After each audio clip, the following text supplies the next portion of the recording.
स्वागत है आपका हमारे YouTube चैनल निधि एकेडमी पर। आज यहाँ पर एक प्रश्न लिया है, छात्र का एक प्रश्न है कि आगत स्वर और आगत व्यंजन क्या है, कृपया बताइए। ये संदीप राठौर का राजस्थान से प्रश्न है। तो इनको समस्या है कि प्रश्न आया है कि आगत स्वर है या आगत व्यंजन है, ये क्या है। तो हमने तो स्वर और व्यंजन ही पढ़े हैं, तो ये आगत स्वर और आगत व्यंजन कहाँ से आ गया, यानी ये पॉइंट कहाँ से आया। तो हम इसको विस्तार से समझने की कोशिश करते हैं। जब आप अपनी किताब पढ़ते हैं तो किताब में आपने कहीं ना कहीं ये शब्द सुना होगा कि नवनिर्मित ध्वनियाँ या ग्रहित ध्वनियाँ या विदेश से आगत ध्वनियाँ, आपने ये पॉइंट सुना होगा। आपकी परीक्षा में यहाँ से प्रश्न आता है, बहुत तरह से प्रश्न आता है, अलग अलग विभिन्न प्रकार से प्रश्न आता है। यहाँ से कभी आपसे पूछ सकता है कि अरबी फारसी ध्वनियाँ कौन सी हैं, या आपसे पूछ सकता है कि नवनिर्मित ध्वनियाँ कौन सी हैं, आपसे पूछ सकता है ग्रहित ध्वनियाँ कौन सी हैं, आगत ध्वनियाँ कौन सी हैं, या विदेश से आगत ध्वनियाँ कौन सी हैं।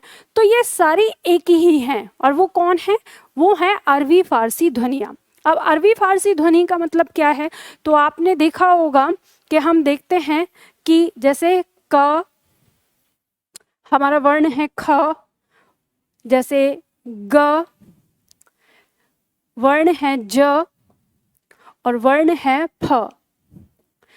ये 5 वर्ण हैं। इन 5 वर्णों के नीचे हम इस तरह से नुक्ता लगाते हैं। ये नुक्ता लगाकर हमने ये वर्ण बनाया। तो जब हम नुक्ता लगाकर इन वर्ण को बनाते हैं तो इनका उच्चारण विभिन्न हो जाता है, अलग हो जाता है। मतलब किससे, जो हमारा क है इसका उच्चारण ख हो जाता है, क, ठीक है, झनकार के साथ। जैसे ये ख है तो ये ख हो जाता है, ठीक है। जैसे ये ग है तो ये ग हो जाता है। इसी तरह से जैसे ज है तो ये ज हो जाता है, और ये फ है तो ये फ हो जाता है। तो कहने का मतलब ये है कि इसका उच्चारण हमारे जो वर्ण हैं उनसे अलग हो जाता है। अब वो अलग क्यों हुआ है, तो कारण ये है कि जो ये अरबी फारसी है ये हमारी क्या है, लिपि, और ये हमारी उर्दू भाषा की, जो हमारी भाषा है उर्दू भाषा की ये क्या है, लिपि है। तो जो हमारी उर्दू भाषा है उस उर्दू भाषा की लिपि के अंदर तो हमें ये वर्ण जो हमने यहाँ पे लिखे हैं इस तरह की ध्वनियाँ हमें देखने को मिलती हैं। तो जब हम उर्दू के शब्द, जैसे मान लो हमने उर्दू का कोई शब्द लिखा अपनी हिंदी के अंदर, कौन सा, जैसे हमने शब्द लिखा इस तरह से जिंदगी। तो जब आप ये शब्द लिखते हो तो आप इसको जिंदगी पढ़ोगे या जिंदगी पढ़ोगे। तो इसका जो सही उच्चारण होता है उर्दू के अंदर वो होता है जिंदगी। लेकिन जब हम ऐसे हिंदी में लिखते हैं देवनागरी में तो ये जिंदगी पढ़ा जाता है, क्योंकि हमारे पास ज के लिए तो उच्चारण है लेकिन हमारे पास ज के लिए उच्चारण नहीं है। तो ये जो ज है ये कहाँ से उच्चारित किया जाए। इसी तरह से जैसे मान लो शब्द आता है हमारा ख्वाब, तो ये जो शब्द है ख्वाब ये बोला जाता है ख्वाब इस तरह से, लेकिन हम इसको पढ़ेंगे अब ऐसे ख्वाब। तो इसे ख्वाब पढ़ने के लिए हमें वो वर्ण नहीं मिल पाता जो ख का उच्चारण दे। तो फिर हमें क्या करना होता है कि हम कुछ वर्ण जो हमारे हैं, जैसे कुछ व्यंजन हैं, उन व्यंजन के नीचे हमने नुक्ता लगाया। जब हमारे विद्वानों के सामने ये समस्या आ रही थी कि उर्दू की जो ध्वनि है उसको सही ध्वनि को, उसका सही उच्चारण करने के लिए हमें इस तरह से एक नए वर्ण का निर्माण करना पड़ा। यानी हमने ध्वनि का, वर्ण तो हमारे पास पहले से ही था लेकिन हमने क्या किया, ध्वनि का निर्माण किया। जो ध्वनि हमारी कहाँ से आई, उर्दू भाषा से आई। तो जब ये उर्दू भाषा से आई तो इसलिए इसे कुछ लोग कहते हैं विदेश से आगत ध्वनियाँ, यानी विदेशी भाषा से आई हमारे अंदर।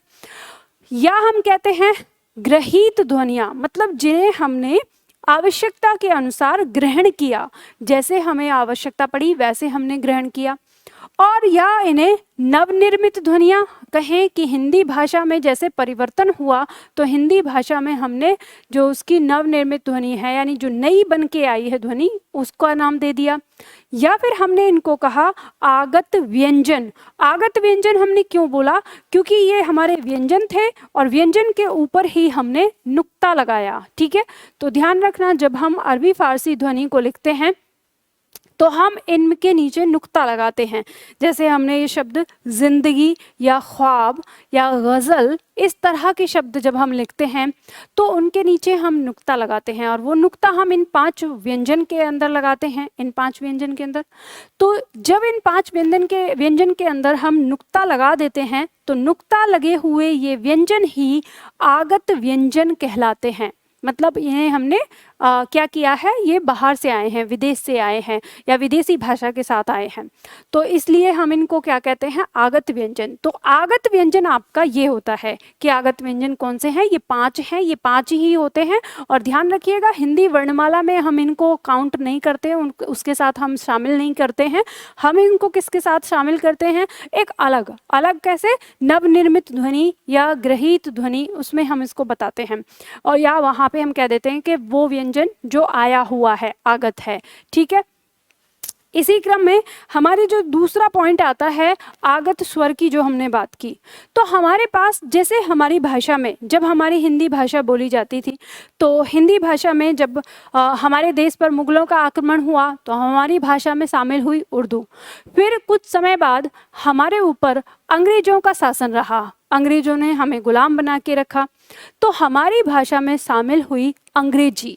तो जब हमारी भाषा में अंग्रेजी शामिल हुई तो आप जानते हैं हिंदी भाषा का ये सबसे बड़ा कहें कि हिंदी भाषा अपनी इन सारी चीज़ों में बहुत उदार है कि अगर कोई भी शब्द किसी भी भाषा का आता है तो वो अपने अंदर ग्रहण कर लेती है। तो विदेशज शब्द के नाम से जो हमारा कोटा आता है हिंदी में, वो इन्हीं भाषाओं के लिए आता है। ठीक है, तो जैसे ही हमारा क्या हुआ कि जब हमारा स्वर की बात हुई, यानी जब हमने अंग्रेजी पढ़नी शुरू करी, तो अंग्रेजी के कुछ शब्दों को हमने जब देवनागरी में लिखना शुरू किया तो हमारे बहुत सारे शब्द तो लिख गए, लेकिन बहुत सारे शब्द ऐसे थे जिनका सही उच्चारण नहीं हो पा रहा था।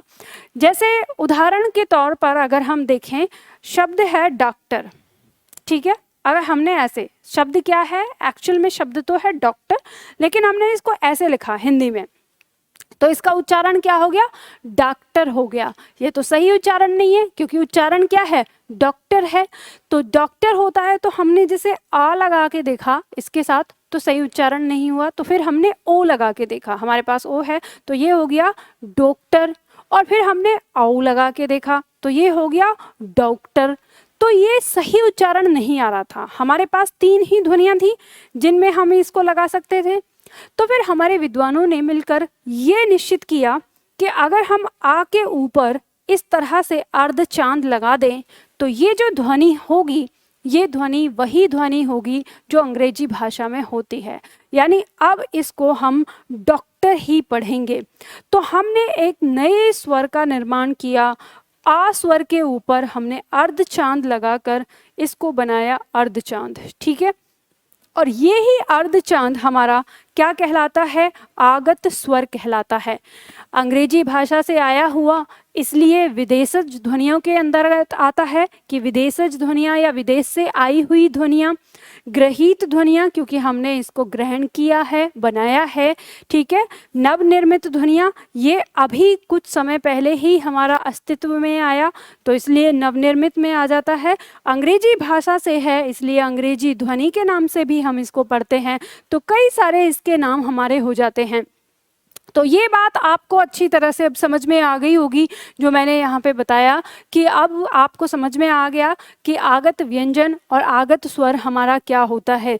तो इस तरह के जो पॉइंट हैं, अब आपको देखो ये परेशानी थी, इस तरह के पॉइंट तो आप मेरी किताबों से भी देख सकते हैं, मैंने अपनी किताब जो लिखी है उनसे पढ़ सकते हैं, या आप मेरी ऑनलाइन क्लासेस ले सकते हैं। जैसे मान लो आप क्लास लेना चाहते हैं, तो क्लास कहाँ से आप लेंगे, आपको एप्लीकेशन डाउनलोड करना है निधि एकेडमी। निधि एकेडमी एप्लीकेशन डाउनलोड करिए गूगल प्ले स्टोर पे जाके, और यहाँ से सामान्य हिंदी लाइव बैच, इसमें जाके हमारी लाइव क्लासेस देख सकते हैं। सामान्य हिंदी कंप्लीट बैच, इसमें जाके आप हमारा कंप्लीट बैच देख सकते हैं। पाठ्य पुस्तक तथा ई बुक, यहाँ जाके आप हमारी किताबें खरीद सकते हैं। जो भी किताबें आती हैं हमारी, जो बुकलेट हैं, हस्तलिखित नोट्स जो आ रहे हैं, वो आप यहाँ से ले सकते हैं। नया बैच अभी हमारा शुरू हुआ है, बैच नंबर 25, तो ये बैच आप ले सकते हैं।